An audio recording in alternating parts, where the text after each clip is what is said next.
So what happens when we come down off the mountain? What happens when we come down off the mountain? Now, I'm not an art person, per se. I appreciate art. I know what I like. I know what I think is beautiful or moving or profound.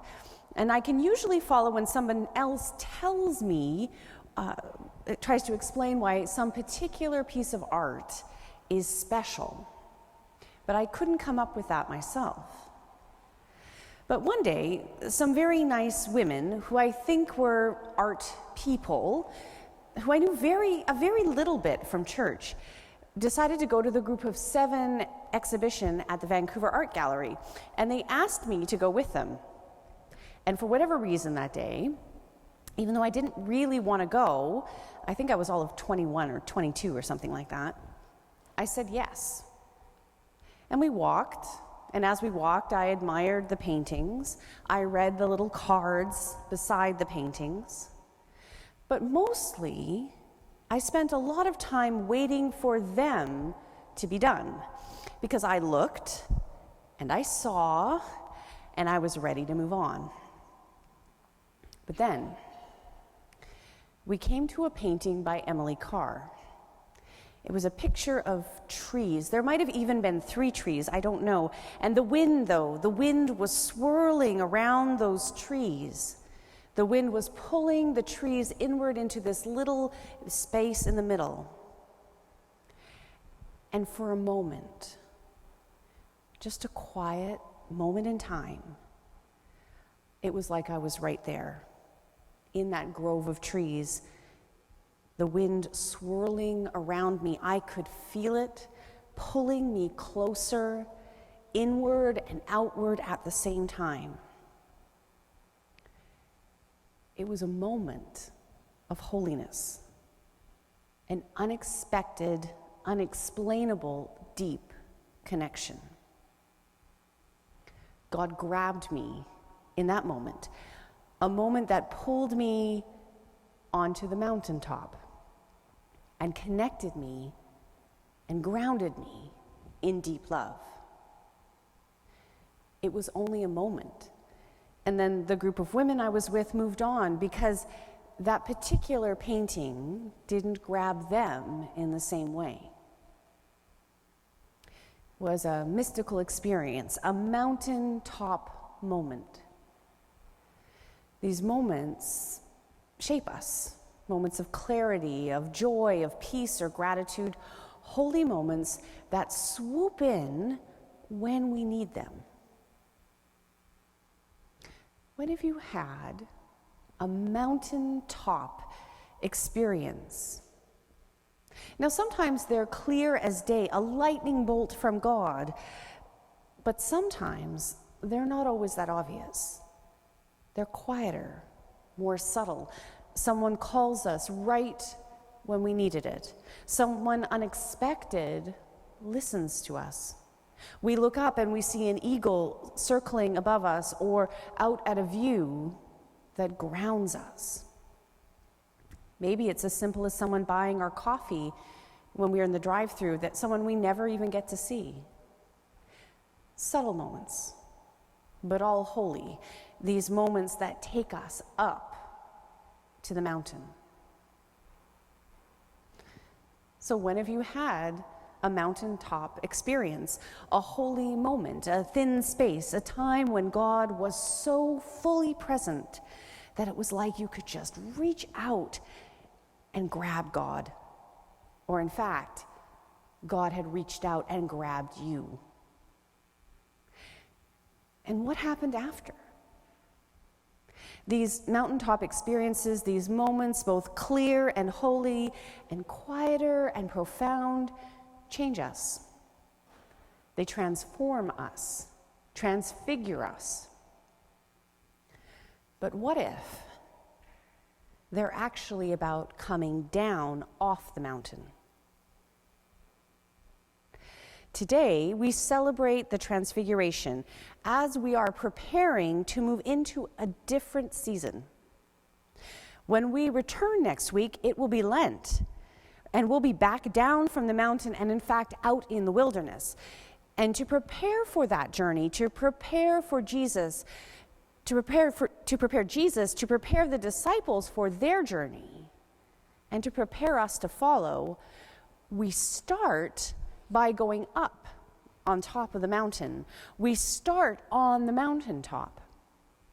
Now, when we hear a phrase like going up the mountain, we're supposed to say something like, aha, something's going to happen.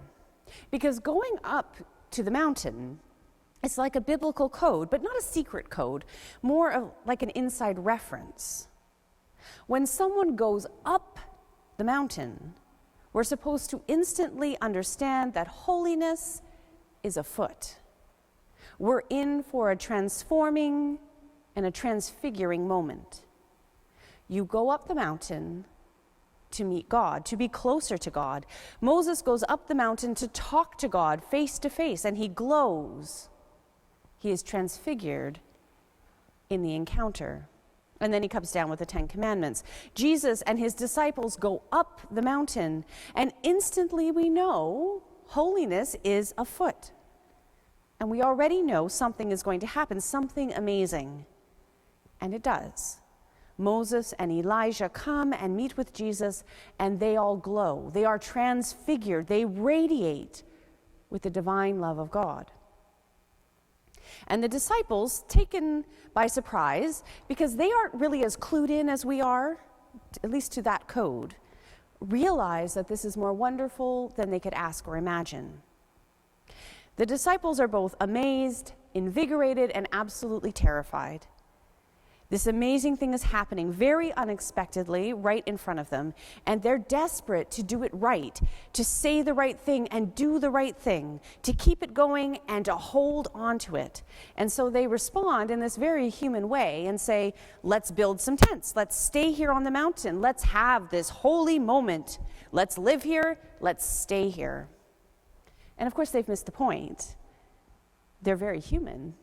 Their response is to hold it, to keep it, to bask in it, to keep it to themselves. But that's not how mountaintop experiences work. We can't hold them. We can't make them happen, and we can't keep them when they come. They come when we need them, and then we're left with what we do with them after we come down.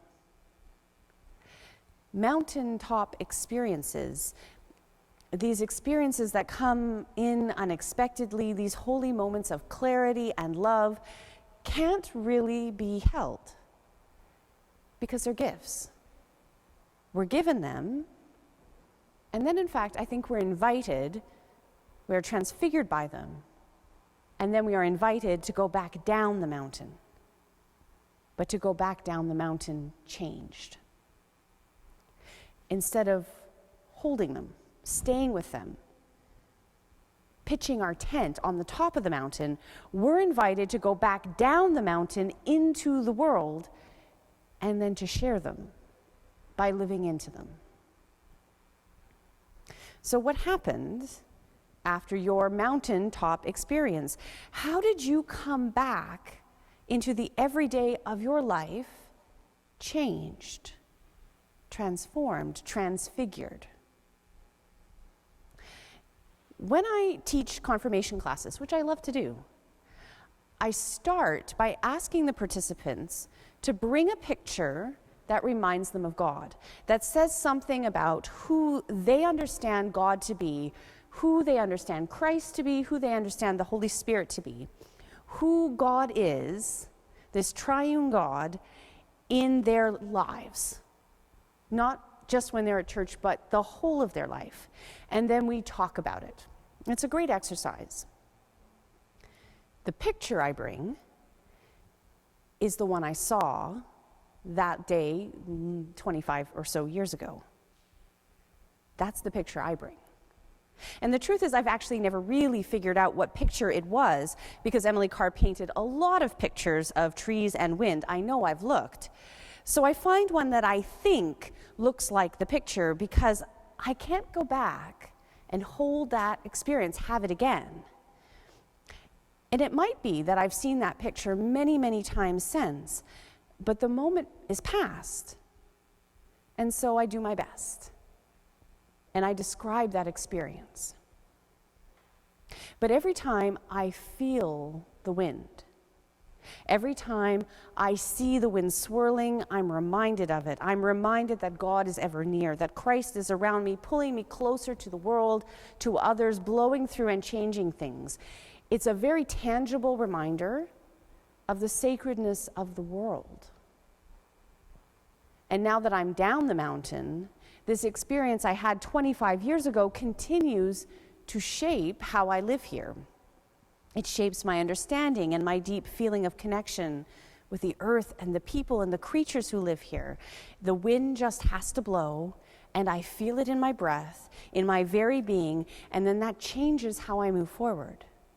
I am loved and rooted and connected and reminded of that. So how has your mountaintop experience or experiences changed you? What have you brought back down the mountain? We can't stay on the mountain. The disciples couldn't stay on the mountain as much as we want to, and certainly as much as they wanted to. We have to come down. But we take that holy moment, that transfiguring moment, the glowing moment, we take it with us because it shapes our souls.